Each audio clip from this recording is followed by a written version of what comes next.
श्रीमद्भगवद्गीतासु कर्मयोगश्लोकसंग्रहः ध्यानश्लोकः पाराशर्यवचः सरोजममलं गीतार्थगन्धोत्कटं नानाख्यानककेसरं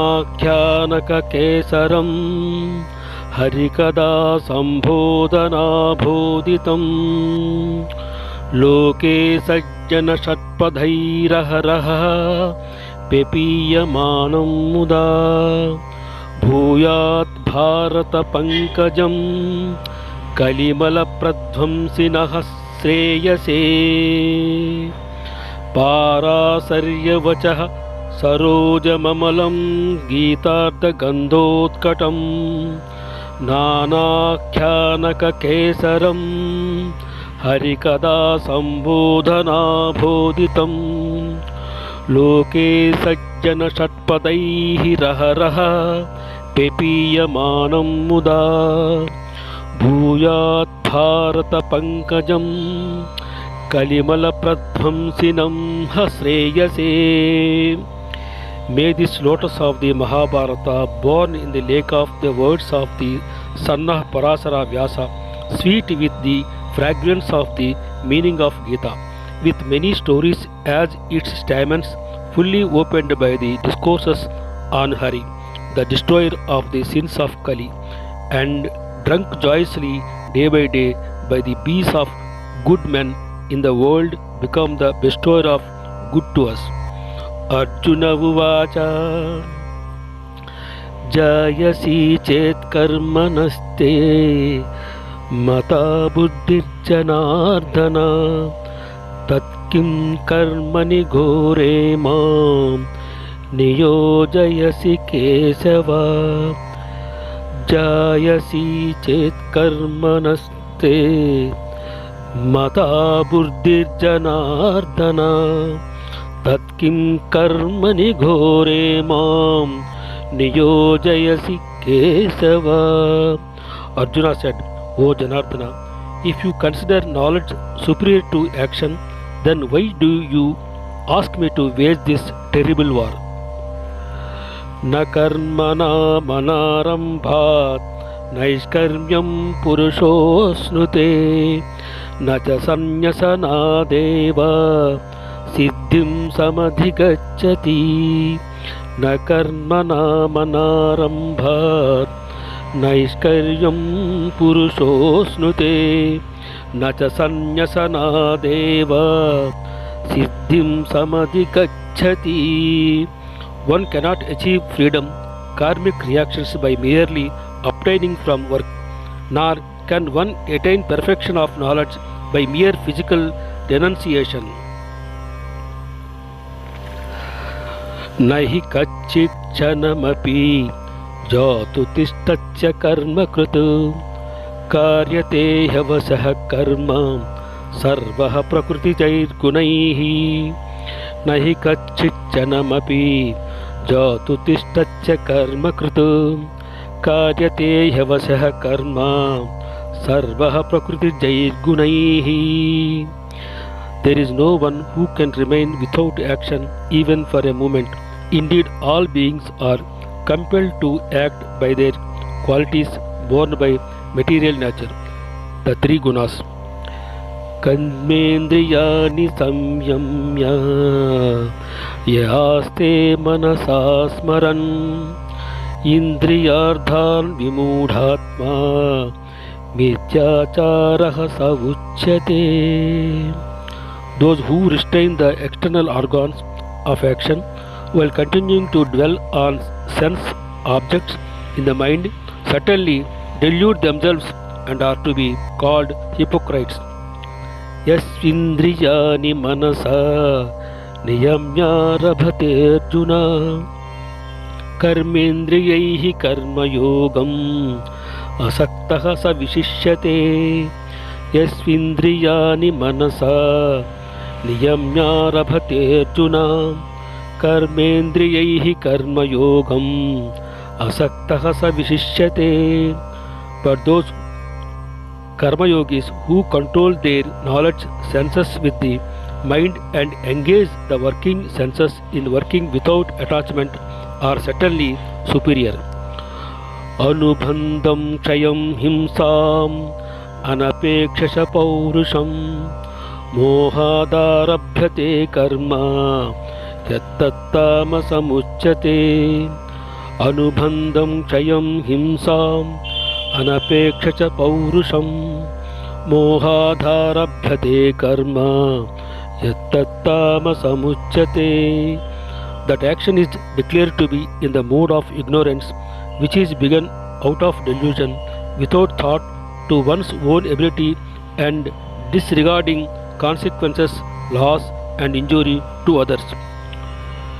Yattu kamepsuna karma sahankarena va punaha kriyate bahulayasam tadrajasamudahrutam. Yattu kamepsuna karma sahankarena va punaha kriyate bahulayasam tadrajasamudahrutam. Action that is prompted by selfish desire, enacted with pride and full of stress, is in the nature of passion. Niyatam sangarahitam aragadveshatah krutam afala prepsuna karma yattat satvikam uchyate. Niyatam sangarahitam aragadveshatah krutam afala prepsuna karma yattat satvikam uchyate. Action that is in accordance with the scriptures, which is free from attachment and aversion, and which is done without desire for rewards, is in the mode of goodness. Karmanyevadhikaraste ma phaleshu kadachana ma karma phala heturbhuh ma te sanjostva karmani. Karmanyevadhikaraste ma phaleshu kadachana ma karma phala heturbhuh ma te sanjostva karmani. You have right to perform your prescribed duties, but you are not entitled to the fruits of your actions. Never consider yourself to be the cause of the results of your activities, nor be attached to inaction. Kim karma kima karmeti kavayopyatra mohitaha tatte karma pravakshyami yajnatva mokshase subhat. Kim karma kima karmeti kavayopyatra mohitaha tatte karma pravakshyami yajnatva mokshase subhat.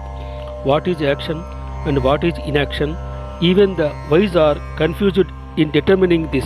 Now I shall explain to you the secret of action, by knowing which you may free yourself from material bondage.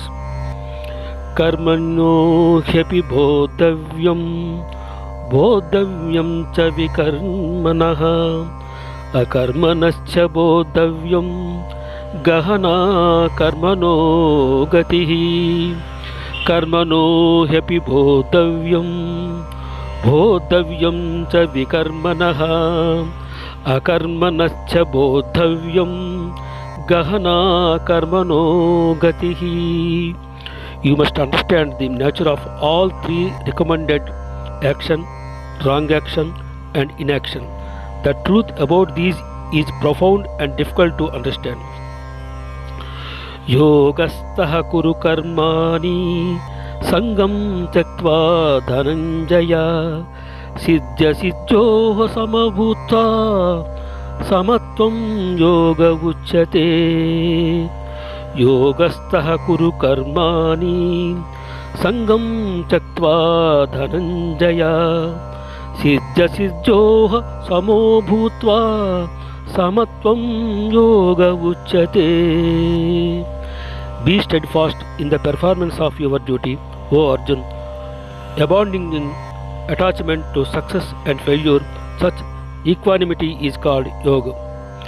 बुद्धियुक्तो जहातीह उभे सुकृत दुष्कृते तस्माद्योगाय युज्वस्व योगः कर्मसु कौशलम् बुद्धियुक्तो जहातीह उभे सुकृत दुष्कृते तस्माद्योगाय युज्वस्व योगः कर्मसु कौशलम्.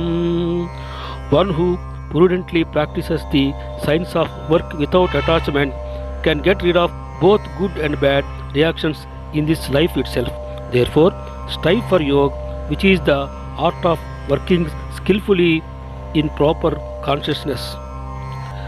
Karmanya karmayah pasyet akarmina cha karmayah sabuddhiman manushyesu sayuktah Krishna कर्म कृत कर्मण्य कर्मयः पश्येत् अकर्मणि च कर्मयः सबुद्धिमान् मनुष्येषु सयुक्तः कृष्ण कर्म कृत.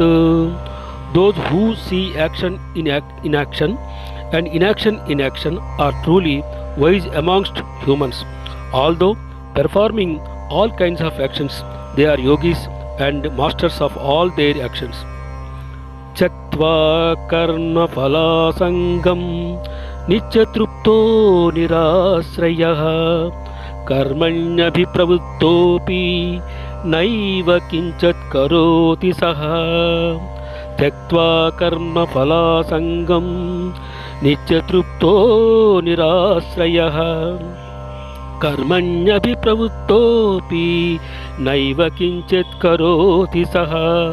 Such people, having given up attachment to the fruits of their actions, are always satisfied and not dependent on external things.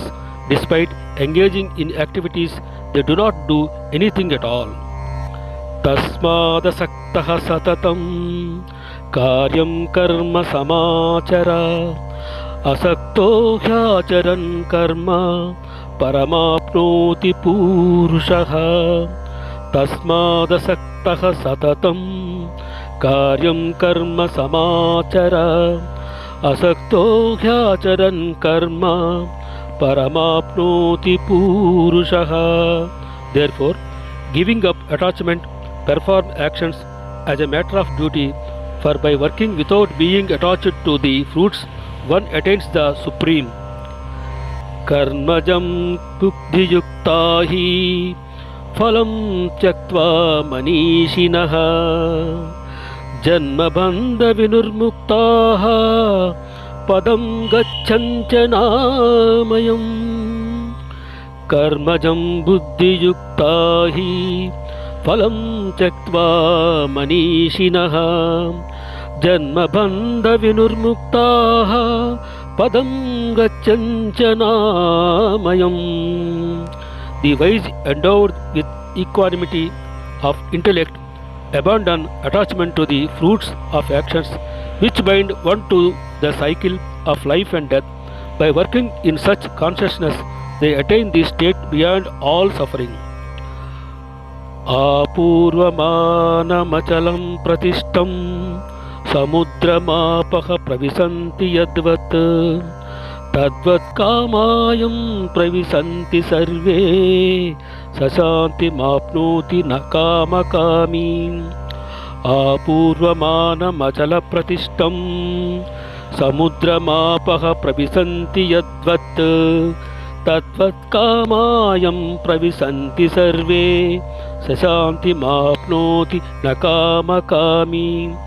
Just as the ocean remains undisturbed by the incessant flow of waters from rivers merging into it, likewise the sage who is unmoved despite the flow of desirable objects all around him attains peace, and not the person who strives to satisfy desires.